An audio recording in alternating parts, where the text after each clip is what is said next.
Pakistan entertainment کے معزز صارفین کو ذیشان اسلم کا سلام۔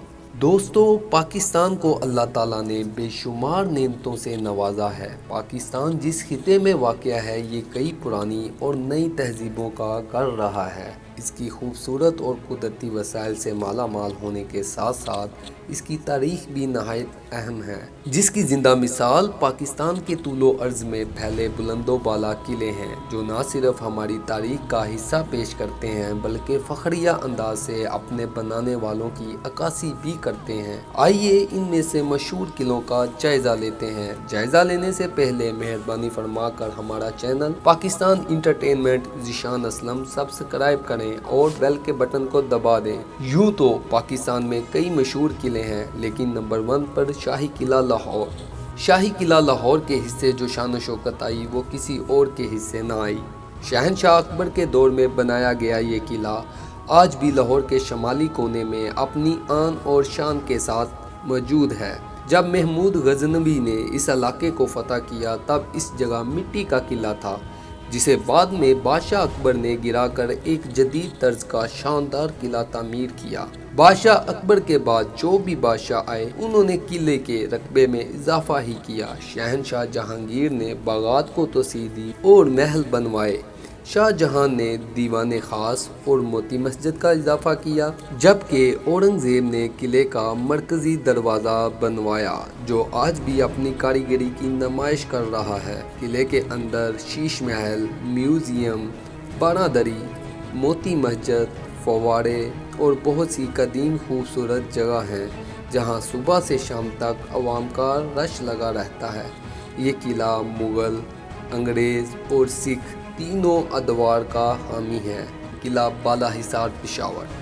یہ قلعہ پشاور کے مغرب میں افغانستان کے راستے بنایا گیا، جو آج پشاور اور شہر کی پہچان بن چکا ہے۔ بالا حصار فارسی زبان کا لفظ ہے، جس کے معنی اونچے قلعے کے ہیں، کیونکہ یہ ایک بلند چٹان میں واقع ہے۔ اس کو یہ نام درانی سلطنت کے سلطان تیمور شاہ درانی نے دیا، جو اس کو اپنی رہائش گاہ کے طور پر استعمال کرتے تھے۔ یہ قلعہ اتنا پرانا ہے جتنا کہ پشاور شہر۔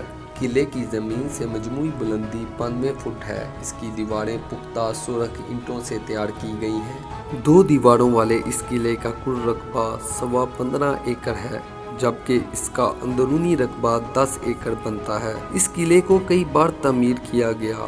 2005 کے زلزلے نے اسے شدید نقصان پہنچایا، لیکن بعد میں اس کی مرمت کر دی گئی۔ اس قلعے سے آپ شہر کے مختلف نظاروں کو دیکھ سکتے ہیں۔ پاکستان گورنمنٹ نے اسے سنبھال کے رکھا ہوا ہے۔ قلعے کے اندر بھی ایک دنیا آباد ہے۔ اس کے اندر ایک آرمی میوزیم بھی بنا ہوا ہے، جس میں خیبر پختونخوا میں مختلف ہونے والے آپریشن کے بارے میں دستاویز اور پرانی پستولیں، زیورات موجود ہیں۔ اس کے ساتھ ہی کیلاش تہذیب کی بھی عکاسی کی گئی ہے۔ قلعے کے اندر ایک گفٹ شاپ اور پشاوری چپل کی شاپ بھی موجود ہے۔ اس قلعے کو اب دیکھنے کے لیے آرمی کا خصوصی اجازت نامہ درکار ہوتا ہے۔ قلعہ دراور۔ قلعہ دراور بہاولپور کی ریاست ڈیرہ نواب صاحب کے 45 کلومیٹر جنوب میں واقع ہے۔ سرائے چولستان کے وسط میں کسی بھی بہت بڑے دیو کی طرح اس عظیم و شان قلعے کے 40 فٹ دور سے نظر پڑ جاتی ہے۔ اس قلعے کو 9ویں صدی میں جیسلمیر کے ہندو راجا رائے راجا نے تعمیر کروایا۔ ابتدا میں اسے ڈیرہ راول کے نام سے جانا جاتا تھا، جو ڈیرہ راور کے بعد دراور بن گیا۔ چاروں طرف ریت مٹی کا صحرا اور جنگل، ایسے لگتا ہے جیسے کہ سمندر میں کوئی خوبصورت جہاز ڈوبا ہو۔ اس قلعے کے آس پاس چلتے پھرتے اونٹ بہت خوبصورت منظر پیش کرتے ہیں۔ راجستھان طرز کے بنے اس قلعے کی سب سے اہم بات یہ ہے کہ اس کے 40 برجوں کا ڈیزائن ایک دوسرے سے مختلف ہے۔ اس کے زیادہ تر برج ابھی تک قائم ہیں۔ قلعے کے جنوب مغرب میں پانی کا ایک قدرتی تالاب ہے، جسے مقامی زبان میں ٹوبا کہتے ہیں۔ قلعے کے اندر ریاست بہاولپور کے اجداد کی قبریں بھی موجود ہیں اور ان کے مقبروں کو بھی تیار کیا گیا ہے۔ بہاولپور میں جیپ ریسنگ کی وجہ سے اس علاقے کی سیاحت کو فروغ ملا ہے۔ ہر سال اسی وجہ سے ہزاروں لوگ اس قلعے کو دیکھنے آتے ہیں۔ بلتیت فورٹ ہنزا۔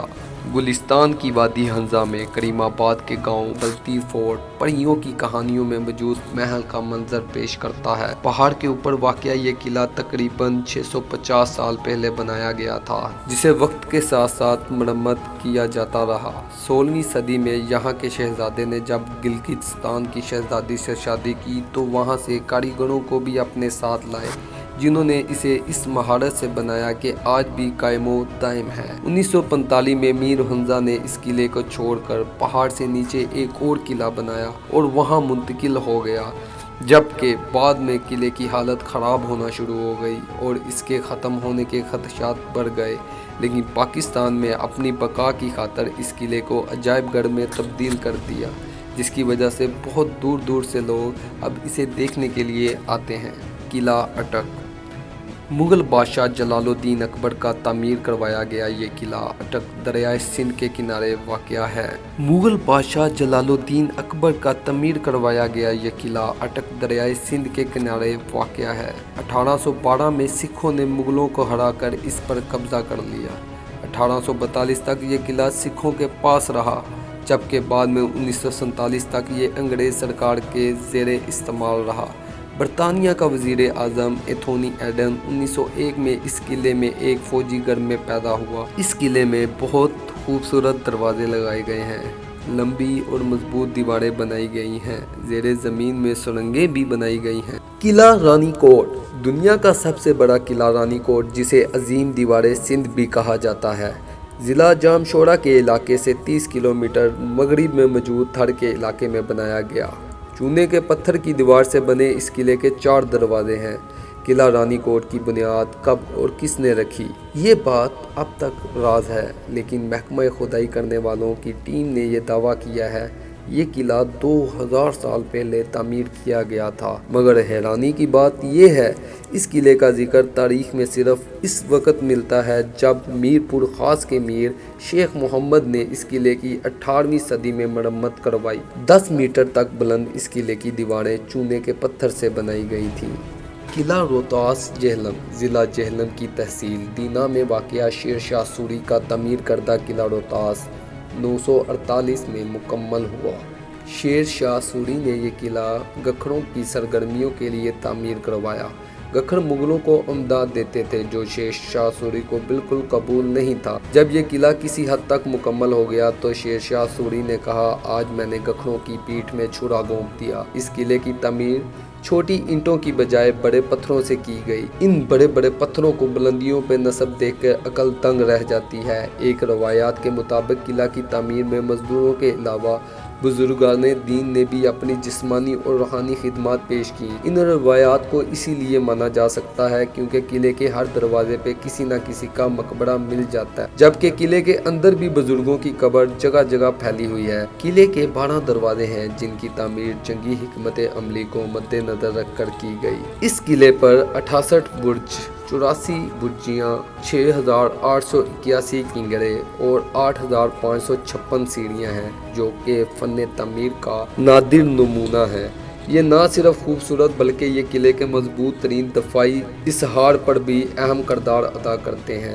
قلعے کے اندر شاہی مسجد، حویلی مان سنگھ، رانی محل، تالاب، پھانسی گاہ، عجائب گھر اور ایک لنگر خانہ بھی ہے۔ یہ قلعہ بھی پاکستان کے موجود قلعوں میں سب سے نمایاں حیثیت رکھتا ہے۔ قلعہ چترال چترال شہر میں ہندو کش کے پہاڑوں کے درمیان دریائے چترال کے کنارے واقع یہ دلکش قلعہ راجہ نادر شاہ نے 14ویں صدی میں بنایا تھا۔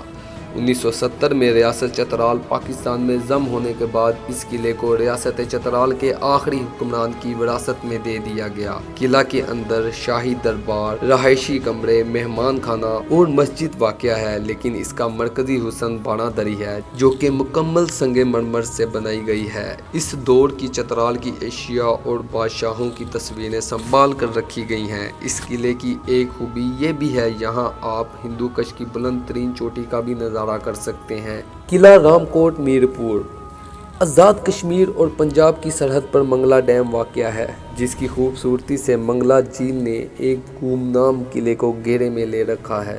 یہ قلعہ رام کوٹ ہے۔